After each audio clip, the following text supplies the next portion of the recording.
ng Notre Dame Broadcasting Corporation. Bida ka rito. Bida ka rito. Bangsamoro, ngayon, tinig ng kapayapaan. Nagbibigay impormasyon ukol sa usapang pangkapayapaan, kaunlaran, pangangalaga sa kapaligiran, at iba pang mga kaganapan sa Mindanao. Bangsamoro, ngayon, tinig ng kapayapaan. Nagugnay sa bawat sektor ng lilan at tulay ng kapayapaan. Bangsamoro, ngayon, tinig ng kapayapaan. Hatid sa inyo ng Kutawato Multimedia Network o Kumunet. Samahan ng iba't ibang civil society organizations sa Mindanao. Bangsamoro, ngayon, tinig ng kapayapaan.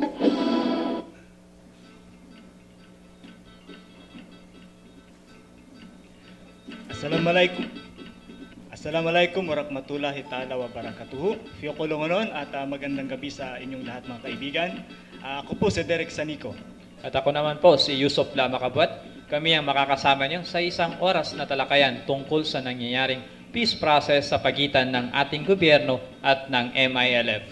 At yan ay hatid sa inyo ng Kutawato Multimedia Network or Kumunet. Magandang gabi po.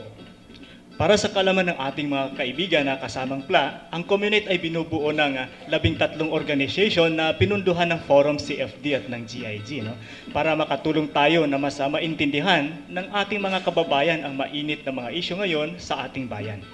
Noong nakaraang Huwebes, ating pinag-usapan ang mga probesyon na napapaloob sa Bangsamoro Basic Law.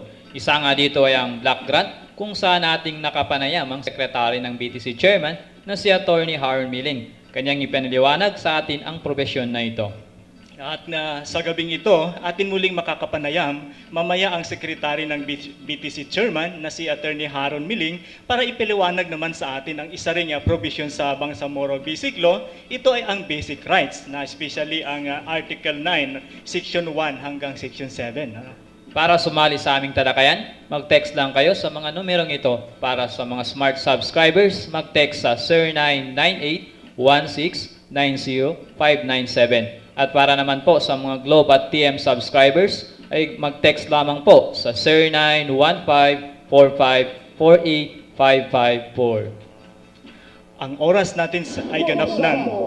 Ngayon, tinig ng kapayapaan.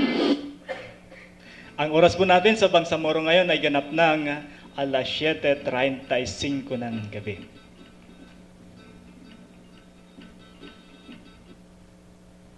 Bangsamoro, ngayon, tinig ng kapayapaan.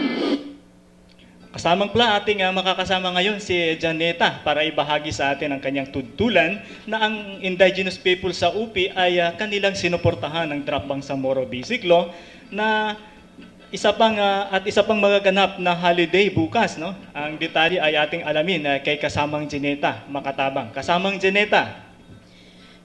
Nagpahayag ng pagsuporta ang iba't ibang grupo at organisasyon ng Indigenous People o IP sa UP Maguindanao.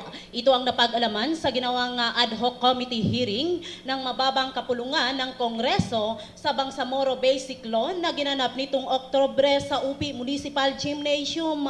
Dumalo sa naturang public hearing na pinangunahan ng Committee Chair on Bangsamoro Basic Law o BBL, Congressman Rufus Rodriguez ng 1st District ng Cagayan de Oro City, kasama ang Committee Chair on Indigenous People ng 1st District ng North Cotabato Congresswoman Nancy Catamco, kasama ang ilan pang mga kongresista na sina Jesus Sakdalan, Bay Sandra Sema, Rodolfo Biason, George Almonte, Tupay Loong, Jim Hataman Saliman, Pedro Acharon Jr., Henry Ominal, Romeo Acop at Raymond Democrito Mendoza. Layunin ng public hearing ay upang malaman napag-alaman ng ad hoc committee ang mga hinaing at saloobin ng mga indigenous people.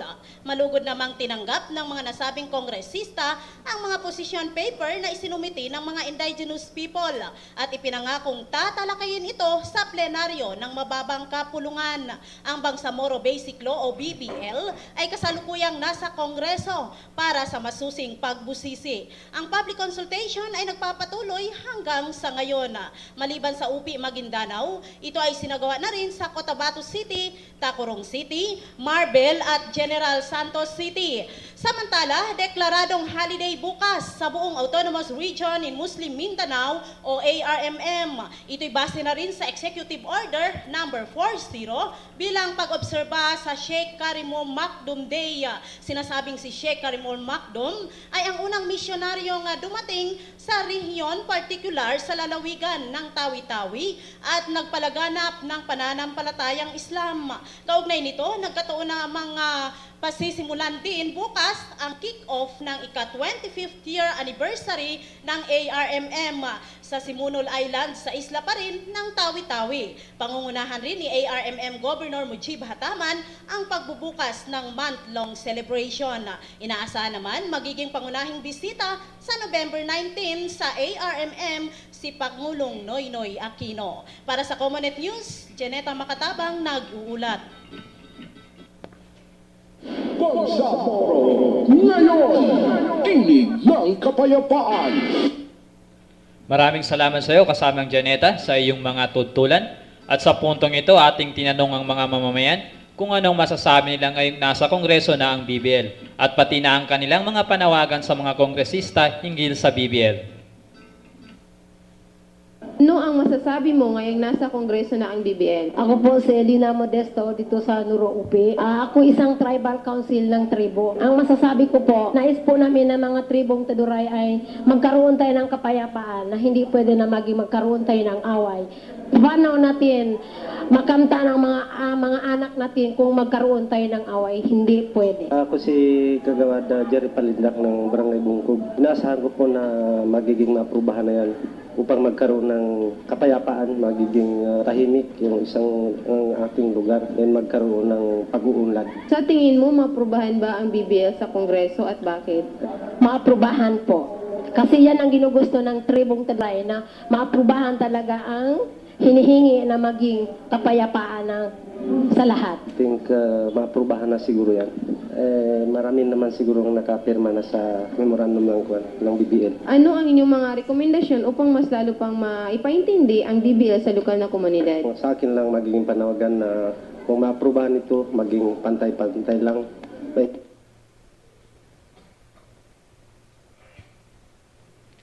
Oras sa Bangsamoro ngayon ay ganap ng alas 7 ng gabi.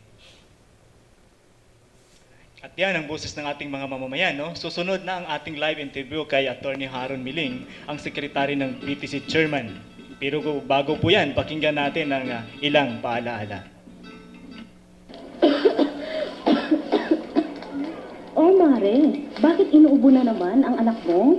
Paano, Mare? Nagsusunog na naman ng basura ang kapitbahay namin. Ha? Hindi ba nila alam na mahigpit na ipinagbabawal ang pagsusunog ng basura ayon sa ating Municipal Ordinance Number 3, Series of 2009? Para maiwasan ang pagsusunog ng basura, kailangang paghiwalayin ang mga nabubulok at hindi nabubulok. Pwede gawing patabak sa mga pananim tulad ng dahon o mga pinagbalatan ng prutas. Ang pwede pang mapakinabangan ay maaaring ibenta sa mga junk shop tulad ng mga sirang kagamitan, plastic, bote at lumang dyaryo.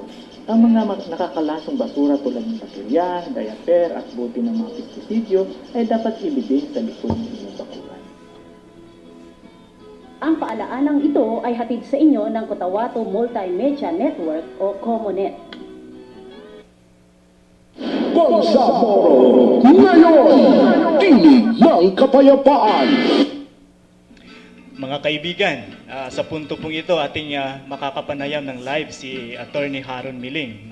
Assalamualaikum, magandang gabi po Attorney Haron. Welcome po sa ating programang Bangsamoro ngayon, Tinig ng Kapayapaan. Si Derek ko po ito, Attorney.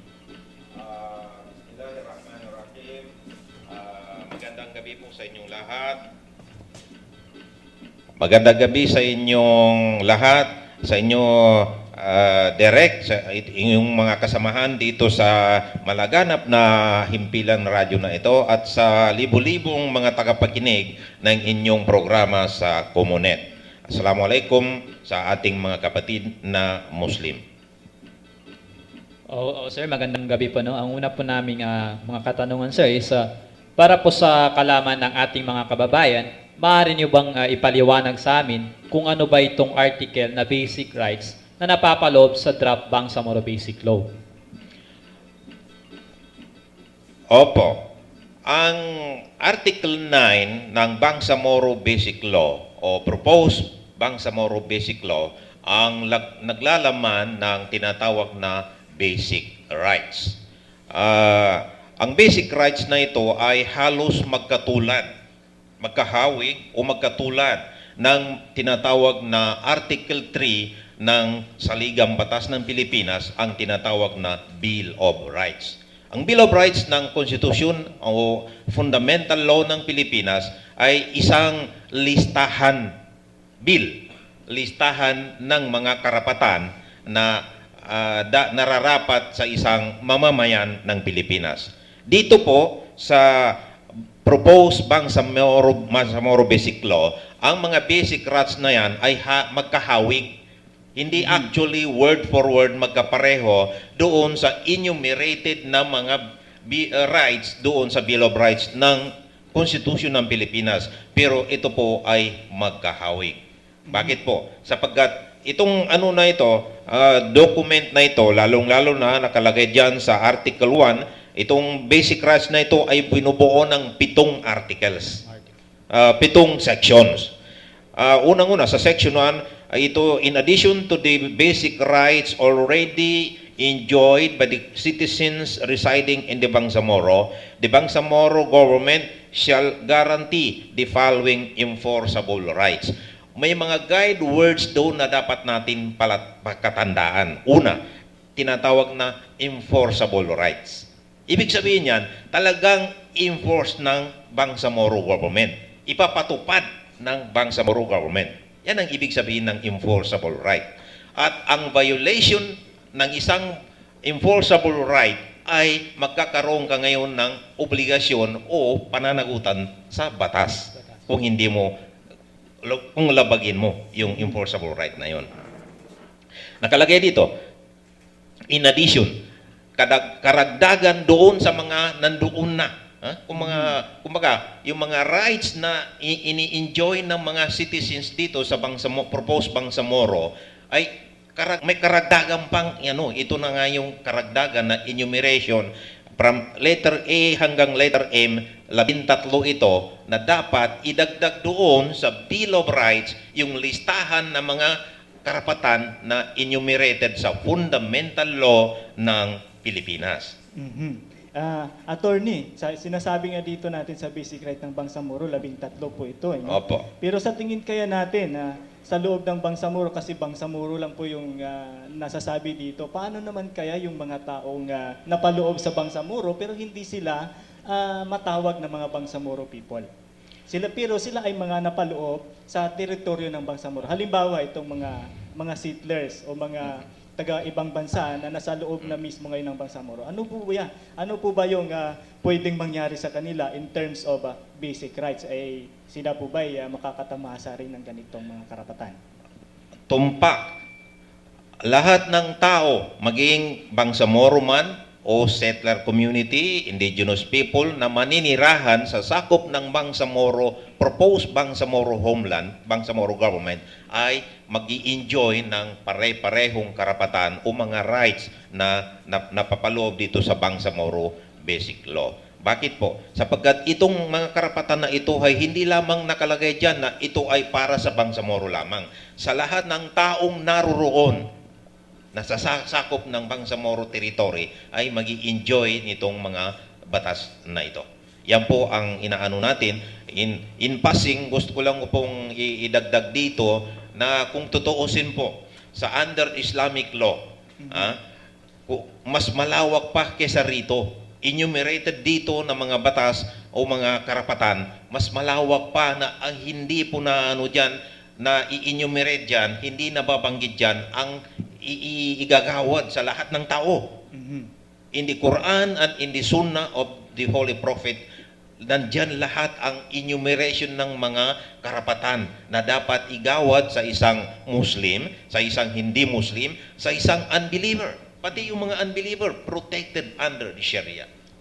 Okay. Napakagandang article pala ito ng ating Bangsamoro. Ano?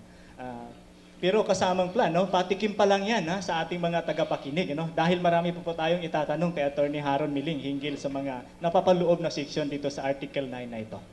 Tama ka dyan, no? Kasamang Derek. Dahil sa puntong ito, tayo ay sasama ni kasamang Pahima para sa kanyang mga tips kung paano natin mas maunawaan ang nilalaman ng draft BBL.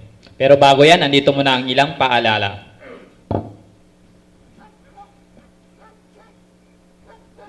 Sige, Janet, i-iri mo pa.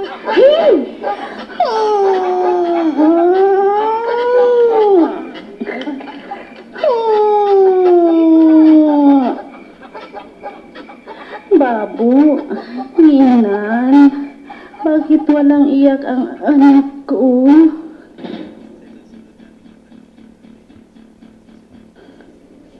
Tayat, huwag kang mabibigla ha, kasi patay na ang ating anak. Ayon sa National Statistic Authority, may 35 mga bata ang namamatay sa kabuuang 1,000 na pinapanganak kada taon. Para maiwasan ito, kailangan magpunta agad sa pinakamalapit na birthing clinic, rural health unit o di kaya'y hospital. Ang paalaalang ito ay hatid sa inyo ng Cotabato Multimedia Network o COMUNET. Ang oras natin sa ngayon ay ganap ng alas 7:13 ng gabi. O nga, kasama nga Pahima, no? Ang dapat natin gawin, mga kabayan, para mas manawa natin yung ibang mga makakasama natin si kasama nga Pahima, no? Para mas malaman pa natin yung mga tips kung paano pa mas maintindihan itong draft Bangsamoro Basic Law. Maraming salamat kasamang Derek at sa ating mga tagapakinig. Para sa mas maunawaan natin ang nilalaman ng Bangsamoro Basic Law, ito ang dapat nating gawin. Magbasa ng draft ng BBL o Bangsamoro Basic Law, makinig ng talakayan sa radyo, magtanong o dumalo sa mga pagpupulong na may kinalaman sa Bangsamoro Basic Law. At para sa malawak na kaalaman, bisitahin ang website na ito, www.luwaran.com. Yan ang aking tips patungkol sa Bangsamoro Basic Law. Pahima, Dagendengen para sa COMUNET. Maraming salamat, no, kasamang Pahima, sa iyong ibinahaging impormasyon sa ating mga kababayan. Ngayon, tinig ng kapayapaan. Mga kaibigan, mapapakinggan naman natin ang mga sagot ng ating mga mamamayan sa ginawang panayam sa mga tanong kung ano ang kanilang mungkahi para mas lalo pang maunawaan sa lokal na komunidad ang draft Bangsamoro Basic Law. Ako po si Ustaz Pata Nakan, taga Timanan South UP. Ano ang masasabi mo ngayong nasa Kongreso na po ang BBL? Ang masasabi ko lang dyan, pirmahan agad ang BBL upang tayo ay peaceful na ang ating mga bayan o mga lugar. Sa tingin mo, maaprubahan po ba ang BBL sa Kongreso at bakit po? Sa tingin ko aprubahan niyang BBL sa Kongreso dahil sa tingin ko lahat ng mga leaders natin na mga matataas ay naghanap rin ng solusyon na paano mapirmahan ang BBL. Ano ang inyong mga rekomendasyon upang mas lalo pang maintindihan ang BBL sa lokal na komunidad? Sa akin na masasabi dyan, yung mga leaders, sila rin ang magpapaliwanag dito sa ating mga munisipyo o sa mga ating mga city upang lalong maintindihan ng karamihan. Ano naman po ang inyong panawagan sa Kongreso hinggil sa BBL? Ang panawagan ko sa Kongreso ay pirmahan nila agad ang BBL upang matahimik ang ating lugar o ating bayan. Kasi sa tingin ko kung di mapirmahan ito, hindi natin makamit ang talagang kapayapaan. Ako po si Bangsamoro, ngayon, tinig ng kapayapaan. At yan ang boses ng masa, no? Ngayon naman, mga kaibigan, babalik tayo kay Attorney Haron Miling para ipagpatuloy ang ating talakayan. Magandang gabi sa iyo ulit, Attorney. Magandang gabi sa inyo. Ngayon naman, attorney, no, ano ba itong tinatawag na transitional justice at indigenous people's right? Itong transitional justice ay isang component ng Article 9 na sinatawag na basic rights. Itong transitional justice na ito ay may kinalaman ito sa mga mekanismo na itatayo ng Bangsamoro government, proposed Bangsamoro government, upang i-address ang lahat ng mga grievances. Ang ibig sabihin ng grievances, yung mga hinanakit ng mga Bangsamoro, may katulad ng mga historical injustices, katulad ng mga human rights violations, katulad ng mga marginalization, yung pag-alis sa mga Bangsamoro sa kanilang mga lupain na wala sa batas. Hindi makatuwiran na pag-alis sa mga Bangsamoro sa kanilang mga traditional na lugar. Yan po ang i-address ng transitional justice na yan. Tinatawag po dyan, sinasabi po dyan sa transitional justice na yan, na vested property rights shall be respected. Ano ibig sabihin nun? Ibig sabihin nun, yung mga property na nakuha ng mga settler communities, nakuha ng mga Moro na mga tao rin na may kinalaman o sang-ayon sa batas. Ano itong mga paraan? Halimbawa, donation. Sang-ayon sa batas yan. Sale.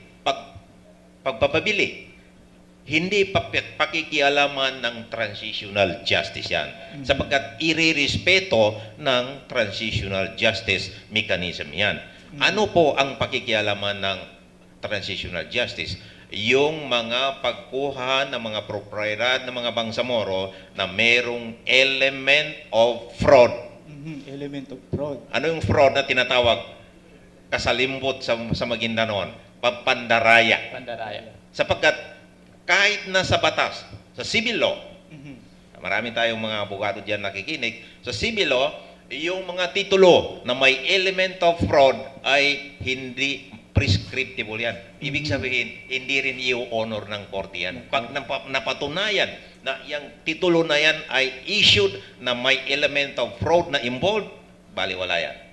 So sakop yan sa transitional justice. Paano naman yung usapin dun sa mga violation of human rights, attorney? Kasama yun na nga po, sa mga ilang, marami-rami na rin tayo mga seminar workshop na kinonduct ng Bangsamoro Transition Commission. Meron tayong mga experts from United Nations, from European Union, iba't ibang mga international non-governmental organization ang nag-conduct ng mga sinasabi nila na itong mga human rights violation na ganito, in every conflict areas sa buong mundo, isa ito sa pinakamahirap na i-address. Bakit? Sapagkat it involves yung pag-iurak sa mga karapatan ng mga tao. Iyan po ang dyan. Isang proposal is yung tinatawag nilang forgive and forget. Ibig sabihin, baliwala na yon. Sabi naman ng mga Bangsamoro, kung ganon, walang justice. Di ba? Oo nga, no? Kasi dapat magkaroon muna ng justice bago talaga na forgive and forget. Pero bago siguro yung mapahaba yung ating diskusyon para dyan, attorney, baka pwede po natin balikan, hanggang kailan ba natin balikan yung tinatawag nating transitional justice? Kailan tayo magbibilang? Kung taon, ano ba yung simula? Kasi speaking of transitional justice, ito ba siguro, ano ba yung taon na basihan natin para makita natin kung magiging baseline natin yung ganitong taon ay nakikita na natin yung mga pangyayari based doon sa mga pagyurak ng karapatan, pag-alis ng mga rights ng mga Bangsamoro. At this point in time, Brother Derek, at this point in time, we can only speculate kung kailan mag-uumpisa. Maaaring sa itatayong Bangsamoro Transition Authority, maaaring doon pa yung terms of references. Doon pa ibubuuin. Ibig sabihin, at this point in time, we can only speculate kasi hindi pa malinaw kung kailan isa. Personally, on my personal level, ang suggestion ko dyan at maaaring reasonable naman yung katayuan ko is bakit hindi natin simulain sa pag-declare ng martial law? 1972. from 1972 forward, yun doon mag-ano ang human rights violation. Prior to that, maaaring pwede nating ipaano pa na hindi na lang isali. Yun po yung pwedeng basihan. Ano? On Isa my po yun. personal, ibig ko sabihin ito, akin lang ito. Walang kinalaman ng opisina, walang kinalaman ng mga members ng commission, kundi sa akin lang pananaw. Opinion. Pero maliban dun sa mga nabanggit natin na mga pwedeng magiging basihan ng mga taon, attorney, ano kaya yung maliban dun sa mga nakikita natin na mahirap sagutin doon sa transitional justice? Nabanggit mo kanina yung pagmamay-ari ng lupa, yung mga human rights violation. Maliban ba dito, may mga nakikita pa ba tayong iba pang mahirap sagutin in terms of transitional justice? Opo, marami pong ibang mga aspeto na mahirap sagutin dyan. Katulad nung unexplained marginalization, yung pagpakapobre at pagkaano ng mga Bangsamoro. Halos saan ka pumunta sa Bangsamoro homeland, kung tingnan mo yung mga pobre, karamihan dyan, mga Bangsamoro, mga indigenous peoples. In fairness, itong mga kapatid natin, mga settlers, mayroon dumating dyan 30 years ago, 40 years ago, sila ngayon ay mga milyonaryo na sa Mindanao. Samantala, yung mga tao na dito, ninuno ng kanilang mga ninuno, ay nandirito na sa Mindanao, ay hanggang ngayon, mahirap pa rin. Bakit? Sapagkat wala silang edukasyon, wala silang capital, wala silang mga infrastruktura na ipina-provide ng central government. And that is why the Moro National Liberation Front and later the Moro Islamic Liberation Front came into being. Ibig sabihin, napakagandang section ito doon sa ating article na yun, Maliban dito sa transitional justice, attorney, itong pang-limang section based dito sa ating draft bill 4994, sinasabi dito yung indigenous people's rights. Ano po bang masasabi natin dito? Magandang provision ito. Actually, with due respect to the two indigenous peoples members of the Bangsamoro Transition Commission, the Honorable Commissioner Froelin Mendoza, the Honorable Commissioner Timuay Melanio Ulama, sila po ang halos facilitate nito na maisali talaga sa basic law itong provision on indigenous people's rights. Added to that, para sa kaalam na natin, lalo na sa mga members o mga listeners ng Radio Comunet, no less than between 120 to 130 suggestions and recommendations ang galing sa mga non-government organizations, galing sa mga stakeholders within the Bangsamoro at saka even without the Bangsamoro. As far as Metro Manila, dumating ang mga kanilang mga suggestion dito sa opisina. I used to head the Secretariat of the BTC, kaya alam ko ang eksaktong bilang ng mga suggestion na dumating sa opisina upang maano. And one of the most repeated recommendation itong indigenous people's rights. Oo nga, in regards lalong-lalo na yung karapatan nila doon sa tinatawag na native title or Pusaka Ingad. Tama nga, dito nga may binanggit dito na Pusaka Ingad. Pero ano kayang masasabi mo, attorney? Ano kayang opinion mo dito sa mga nangyayaring public hearing? Kasi nga, naka-attend kami ng mga public hearing din natin, lalong-lalo na dito sa UP. Doon sa mga posisyon na pinapalabas po ng ating mga indigenous people. Anong masasabi mo dito, attorney? Sa totoo lang, Brother Derek, on my personal note, ang lahat ng mga public engagement na ito, unang-una sa UP Maguindanao, followed by dito sa Cotabato City Polytechnic College, Tacurong City, Marbel City, General Santos City, isa lang ang masasabi ko, this is democracy in action. Sapagkat ang demokrasya, lahat ng tao pwedeng magsalita. Ngayon, in the final analysis, ang ano lang yan is yung decision of the majority will prevail with respect to the minority. Hindi naman pwedeng decision of the minority without respect to the majority. Nabaliktad ang mundo pagka gano'n ang normal course of things is decision of the majority with respect to the minority. Wala ba, hindi ba tayo nababahala dito, attorney? Halimbawa kasi yung ating draft BBL ay napakaganda na po. Pagdating po doon sa mga suggestion na nakikita natin doon sa mga public hearing ay sa tingin ko kung hindi mabawasan ay mas lalong madagdagan. Ano kayang tingin mo dito? Sa totoo lang, ako isang ayon sa iyong observation, Brother Derek, at sa iyong mga kasamahan, na instead na mabawasan ng Bangsamoro Basic Law, madagdagan pa ito. Subalit, we will be guided by one principle. Ano ito? Ang principle na ito ay the Bangsamoro Basic Law is a product of a negotiated political settlement between the government of the Philippines and the Moro Islamic Liberation Front. On the basis of that statement, dapat ang pinaka bottom line na ano talaga is i-regard ngayon yung produkto ng negotiation between the government and the Moro Islamic Liberation Front. Saan natin makikita? Unang-una, makikita sa Framework Agreement on the Bangsamoro. Pangalawa, makikita sa 4 na annexes on transition modalities, wealth sharing, revenue generation, wealth sharing, power sharing, at normalization. At finally, doon makikita sa Comprehensive Agreement on the Bangsamoro. Isang problema dito na remaining is how to make the proposed Bangsamoro Basic Law kumbaga ay ma-inclusive to include the peace agreements entered into by the brothers from the Moro National Liberation Front in the Tripoli Agreement of 1976 at saka yung 1996 Final Peace Agreement. Suffice it to say na meron ng move ang Organization of Islamic Cooperation, the Organization of Islamic Conference, na meron na tinatawag na Bangsamoro Coordination Forum. Sila na. As a matter of fact, hindi ko lang sasabihin sa inyo, makuha pa ito, medyo ilang beses na sila nag-usap and they are continuing to talk with each other. Salamat dyan, attorney. Kasi nabanggit yan sa amin, nabanggit din namin yan dito sa aming programa, yung Bangsamoro Coordination Forum. Kung hindi ako nagkamali dito, attorney, ito ay mayroon na silang kasunduan noong October 14, doon sa Makati.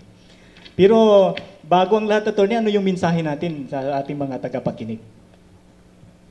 Well, sa ating mga tagapakinig at mga tagapakinig ng Radyo Komunet at sa ating mga kabataan na ito, sila Brother Derek, mga Sister Aisa, yung ibang kasamahan natin dito, maraming salamat sa pag-imbita sa amin in behalf of the Chairman of the Bangsamoro Transition Commission, si Chairman, the Honorable Mohajer Iqbal, at ang 14 na iba pang mga komisyonado ng Bangsamoro Transition Commission. Ako po ang inyong lingkod, Haron Meling po, na nakikiusap na let's give peace a chance. All the stakeholders na napuntahan natin, kami po ay pumunta na sa pinakamalayong isla ng Bonggao, sa Tawi-Tawi, sa Sulu, sa Basilan, sa Zamboanga Peninsula, sa Lanao areas, dito sa South Cotabato, Sarangani, at iisa ang panawagan ng ating mga nakakausap na mga well-meaning people, Filipino people, na sana po ay matuwid na, makita na iyong tunay na kapayapaan dito sa Mindanao. And there can be no peace in Mindanao without justice. Maraming salamat po at Assalamualaikum warahmatullahi wabarakatuh. Maraming salamat po sa iyo, Attorney Miling, sa inyong ibinahaging impormasyon sa amin. At sa ating mga tagapakinig, sana po ay muli niyo kaming paunlakan, Attorney, sa susunod pang mga pagkakataon. Bangsamoro ngayon, tinig ng kapayapaan.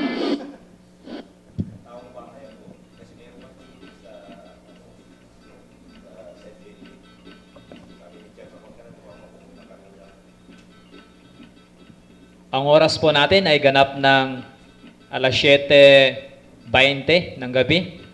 Mga kaibigan, ating tatawagan si kasamang Abdul Ghani Emat para sa detalye ng pagbisita ng Grand Imam na nagmula pa sa Saudi Arabia. Kasamang Abdul Ghani. Binisita ang ikatlo sa mga pinakamataas na Grand Imam ng Cotabato City na nagmula pa sa Masjidil Haram na Mecca, Saudi Arabia, sinabi ni Ustaz Nurul Abul Bara, chairman ng Islamic Call and Masjid Afir dito sa Cotabato City, na ang pagbisita ni Dr. Sheikh Maher Al-Muakkali bahagi ng kanyang mission for unity in solidarity ng mga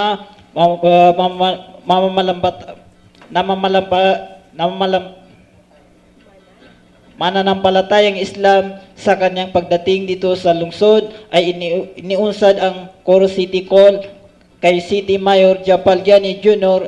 Nagbigay naman ng isang makahulugan lecture ang naturang imam kahapon ng umaga na ginanap sa City Plaza, kung saan tinagsa ito ng libo-libong mananampalatayang Islam na nagmula hindi lamang dito sa lungsod kundi maging na rin sa mga kalapit lugar.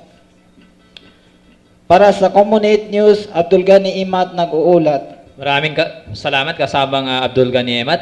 Ngayon naman ay ating matatawagan si kasamang kaharbe nito para sa karagdagang tudtulan sa nangyaring barilan sa Tulunan. Kasamang Benito. Muling sumiklab ang tensyon sa liblib na bahagi ng Tulunan, North Cotabato. Makaramag sa rupa ang magsasaka at armadong grupo, alauna ng hapon kahapon. Sinasabing tumagal ang halos 1 oras ang palitan ng putok ng 2 panig na nagresulta sa pagkasugat ng isang sibilyan, ayon pa kay Tulunan PNP Chief Inspector Rolando Dilera. Nakilala ang sugatan na si Mike Negas.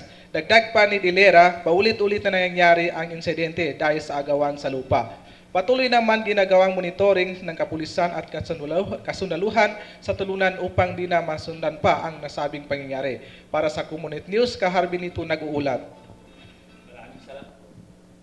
Bangsamoro, ngayon, tinig ng kapayapaan. At yan ang naging kaganapan sa loob at labas ng Bangsamoro.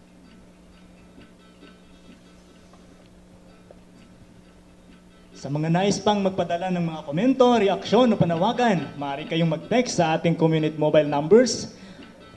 Sa mga smart subscribers, 0998-169-0597. At sa atin namang mga Globe at TM subscribers, 0915-454-8554. Ulitin po natin sa ating mga smart subscribers, 0998-169-0597. At sa mga Globe at TM subscribers, 0915-454-8554. Sa pagpadala po ng mga mensahe ay huwag kalimutang banggitin ang inyong complete na pangalan, nickname, no, at maging lugar kung saan kayo ay nakatira. Pagkatapos ang ilang paalala ay babasahin po natin ang mga mensaheng natanggap mula sa ating text line. Bangsamoro, ngayon, tinig ng kapayapaan.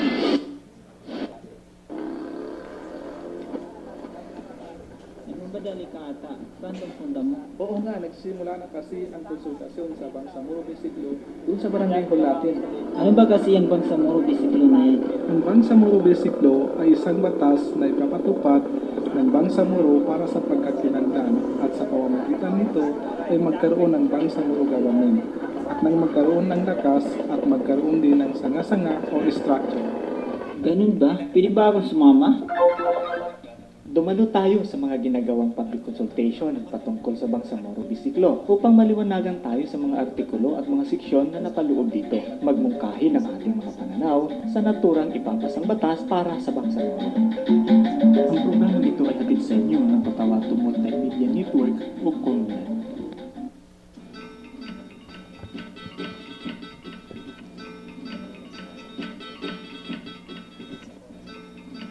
Oras natin ngayon sa Bangsamoro ngayon, tinig ng kapayapaan, ay ganap ng alas 7:25 ng gabi. Oo nga, no, kasamang plan. Napakaganda yung ating discussion kasama si Attorney Haron Miling kanina, no, patungkol dito sa Article 9, Section 1 to Section 7 dito sa Bangsamoro Bisiklo. Tama ka, no, kasamang Derek. Una-una, no, bilang isang kabataan, ano ang masasabi mo sa mga naipaliwanag ni Attorney Haron Milling regarding sa basic rights? Ay, ako talaga'y hanga doon sa ating mga commissioner na talagang ipinursige nila, no? Hindi lang yung pagtangkilik doon sa article ng Constitution ng Pilipinas, kundi dinagdagan pa nila base doon sa Quranic codes at saka sa iba pang mga cultural aspect ng ating Bangsamoro people. At saka kasali dito, kasamang sabi niya kanina, yung ating mga indigenous people na kung saan ay mayroon silang tao na kasama dito sa Bangsamoro Transition Commission. Kung titingnan nga natin itong basic rights nga, sabi niya kanina, mayroon talagang section, no? Dito sa section 5, yung sinabi natin kanina, yung indigenous people's rights. Diba? Pero sa tingin mo, kasamang plano, bilang mga kabataan sa Bangsamoro, na-explain ng mabuti kanina ni Attorney Haron Milling itong mga basic rights na ito, no? Sa tingin mo kaya talaga bang ito ay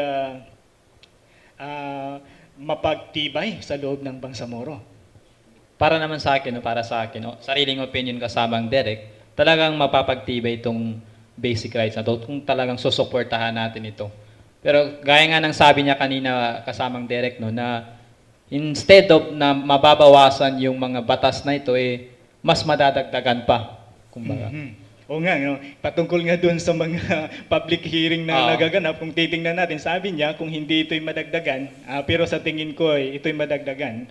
Kung sakali man ipagbigyang pansin ng ating Senado at ng Kongreso sa mga naturang gagawing batas, no? Kasi ito nga'y draft pa lamang, kasamang PLA, itong House Bill number 4994. Tama ka kasamang Derek. At isa pang ang ipinaliwanag ni Attorney Milling is yung para sa Bangsamoro na hindi lang ito para sa isang Muslim or Moro, it is for all. It is inclusive for all the Bangsamoro na nasasakupan ito. Kaya nga ako din kanina habang ko'y nakikinig kay Attorney Milling kasamang PLA ay talagang natouch ako dun sa isang section na kung saan sinabi doon yung transitional justice na tinatawag. Kasi yung transitional justice, sabi niya kanina, hindi pa nga natin alam kung ano pang pwedeng ipaloob dito sa transitional justice na ito. Kung ikaw yung bigyan ng pagkakataon at magmungkahi patungkol sa transitional justice, bilang kabataang Bangsamoro, ano naman ang pwede nating mungkahi? Una, kasi hindi rin naman talaga nabanggit kanina yung basic rights in regards of the youth. So siguro, kung meron man mas palakasin is, padagdagan natin is yung basic rights in terms of the youth, yung mga kabataan natin. Kasi yung basic right ng youth, tingin ko kasamang play, napaloob na yan dun sa mga basic rights, na kung saan dinagdagan pa ng 13, So yung mga rights ng ating kabataan, nandyan na, At saka mayroong sariling section yung ating mga kabataan in terms of rights of the child. Kung paano sila tatanggapin dito sa Bangsamoro. Basic education, mayroong nabanggit dito sa ating draft Bangsamoro. Kasamang PLA. Tama ka, kasamang Derek, napakaganda naman yung mga nilalaman ng basic rights na yan. So, kung titingnan natin, andyan na pala lahat, napaloob na. Tama, Kasi yung basic right natin sa women and children kasamang PLA, yan yun sa Article 9, simula Section 10 hanggang Section 12, kung ating makikita dyan sa basic rights. Oo, tama, kasamang Derek. Isa pa itong women's right, napakalaki rin ng role ng mga kababaihan. Marami yung mga katanungan ng mga kababaihan hinggil sa kanilang rights in terms dito sa Bangsamoro Basic Law. Una-una sabi na sa anong magiging posisyon namin, saan ba kami malalagay. So, itong mga mga women's, napakalaki rin ang role nila sa itatayong Bangsamoro government, di ba, kasamang Derek? Oo nga. Kasamang PLA, Kasi kung titingnan natin dito sa Section 10, Protection of Women and Children. Kaya lang nakalimit tayo dun sa discussion natin kanina, simula dun sa Section 1 hanggang Section 7, Discussion natin kay Attorney Milling, Pero yung ating mga kasama po sa field, kasamang PLA ay mayroon yatang gustong linawin dito sa mga basic rights na ito. Halimbawa dito sa Article 9, Halimbawa dito sa section 12, right of the children. Yun yung binabanggit natin kanina. May opinion yata yung kasama nating si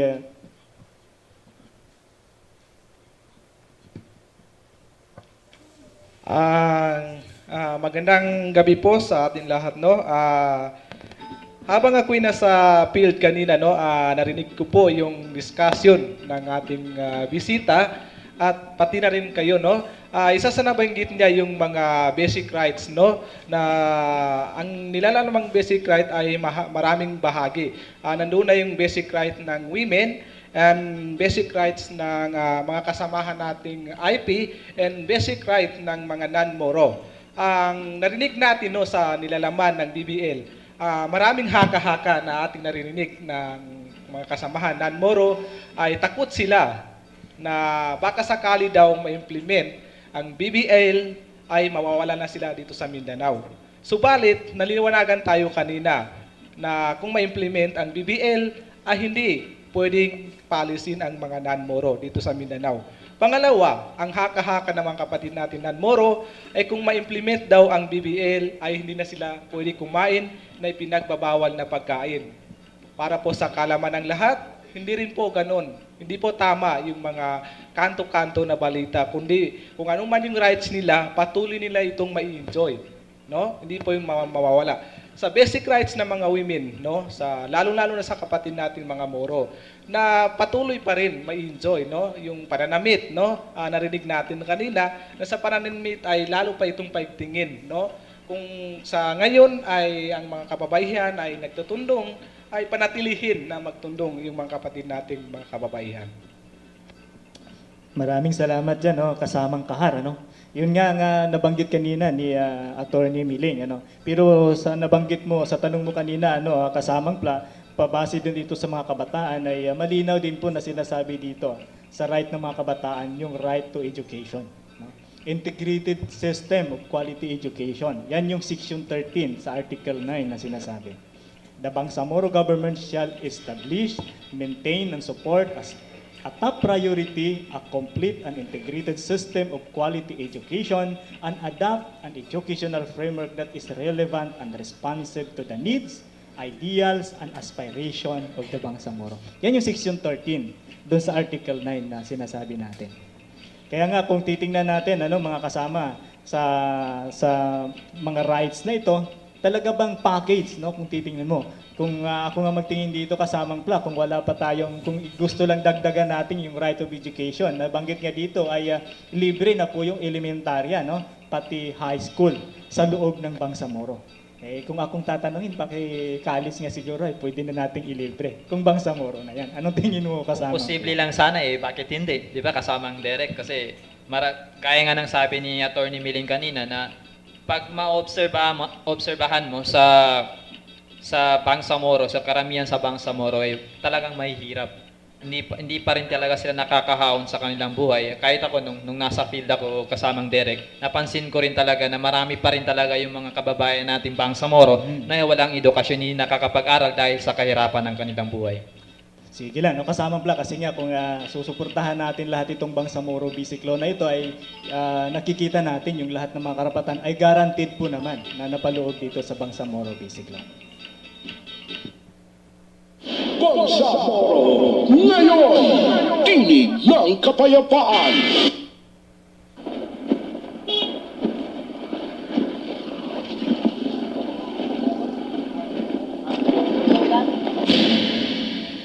Naku, anong nangyari? May mga batang namamasada ng tricycle, nagkabanggaan daw. Ha? Saan pala ang mga magulang ng mga batang yan? Sana, nag-aaral pa ang mga batang yan at hindi naghahanap buhay.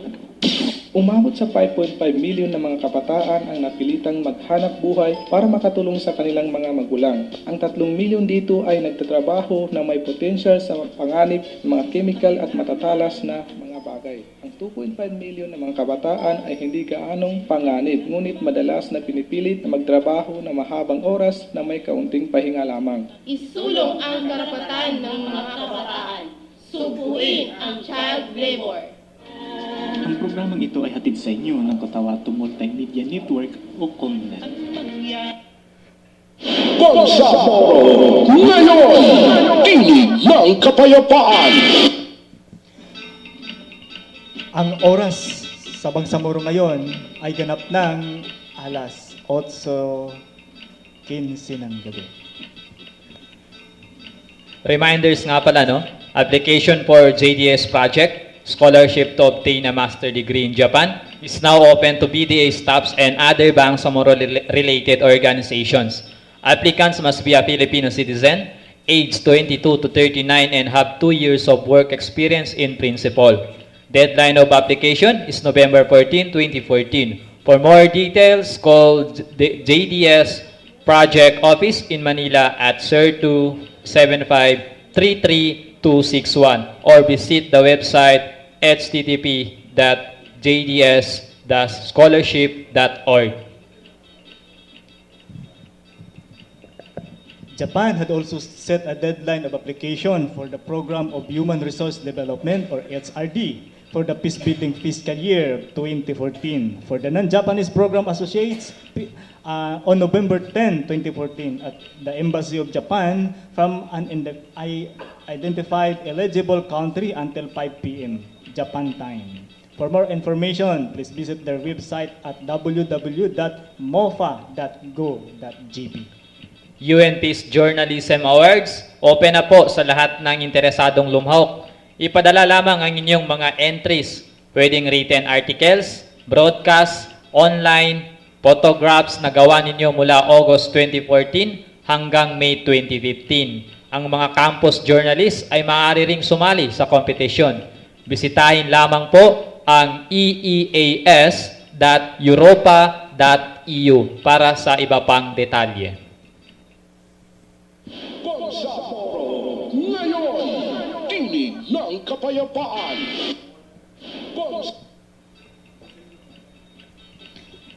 Kasamang plan, ano? Napakaganda nga yung ating discussion kanina, pero lalong-lalo na po, pasalamatan po natin yung ating trainer dito sa pangalawang training na ginanap sa CTRC. Dito lang po sa Cotabato City, itong pangalawang training natin patungkol dito sa radio programming na kung saan kung wala ito hindi natin mahasa yung ating mga kakayahan bilang mga radio broadcaster Salamat po sa ating trainer na kung siya may nakikinig ngayon si Sir Jeff Mendez Yun yung ating mentor kasamang plat.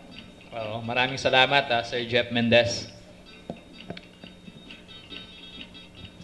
At dyan po nagtatapos ang ating programa, mga kaibigan at mga ka-network. Maraming salamat po sa pagtangkilik ninyo sa aming programa. Ang programang ito ay para po sa inyo, hangad po namin na magbigay ng wastong kaalaman sa inyo. Nagpapasalamat din po kami sa mga miyembro ng Comunet sa inyong mga kontribusyon at aktibong pakikibahagi para sa ikakatagumpay ng ating programa. Sa ngalan ng iba't ibang organisasyon na bumubuo ng Comunet, ang Bangsamoro Center for Just Peace, Consortium of Bangsamoro Civil Society, Katuntaya Foundation Incorporated, Moro Women Development and Cultural Center, United Youth of Peace, United of the Philippines Women, United Youth for Peace and Development, iWatch, Mindanao People's Peace Movement, Regional Reconciliation and Unification Commission, IPDEB, DXUP, at ng Mindanao Action for Peace and Development Initiatives, at sa suporta ng ZIZ at Forum ZFD. Ako po si Yusop Lamakabat. Ako naman po si Eric Sanico, nagsasabing ang kapayapaan ay isulong po natin at para po sa ating lahat ito. Ito ang Bangsamoro ngayon, tinig ng kapayapaan. Samahan niyo po kami sa susunod na Huwebes dito pa rin sa Dixemes Radio Vida. Mapia magabi sa Langon, maayong gabi. Ngayon, tinig ng kapayapaan. Nagbibigay impormasyon ukol sa usapang pangkapayapaan, kaunlaran, pangangalaga sa kapaligiran, at iba pang mga kaganapan sa Mindanao. Bangsamoro. Ngayon, tinig ng kapayapaan. Nagugnay sa bawat sektor ng lilan